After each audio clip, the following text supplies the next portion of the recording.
Улсын их хурлын дарга эрхэм гишүүдээ Монгол улсын төрийн албаны тухай хуулийн 68 дугаар зүйлийн 68-ийн 2 дахь хэсэг заасны дагуу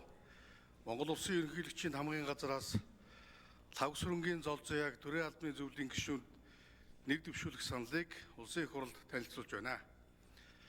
Лхагвсүрэнгийн зол заяа нь 1977 онд Улаанбаатар хотод төрсөн эхнэр 2 хүүхдийн хамт амьдардаг. Тэрээр 1995 онд Улаанбаатар хотын 10 жилийн 45 дугаар дунд сургууль, 1997-оос 2001 онд Тагнуулын ерөнхий газрын дээд сургууль суралц төгсөж, эрх зүйч мэргэжил эзэмшсэн бизнесийн удирдлагын магистрийн зэрэгтэй. Лхагвсүрэнгийн зол заяа нь ажлын гараагаа Тагнуулын ерөнхий газарт ажилтнаар эхлүүлж, 2001-ээс 2005 онд орон нутгийн нэгжид ажилтан, 2005-аас 2011 онд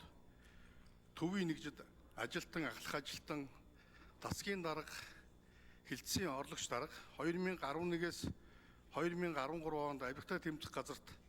ахлах ажилтан, 2013-аас 2015 онд Тагнуулын ерөнхий газарт газрын орлогч дарга, 2015-аас 2019 онд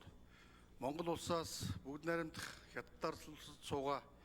дипломат төлөөлөгчийн газруудад консул, 2019-оос 2023 онд Тайбай дахь Улаанбаатарын худалдаа эдийн засгийн төлөөлөгчийн газар тэргүүн, 2023-аас 2025 онд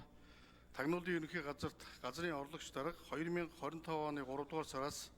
Монгол улсын ерөнхийлөгчийн тамгын газрын хуулийн бодлогын газарт ахлах референтээр томилогдсон ажиллаж байна.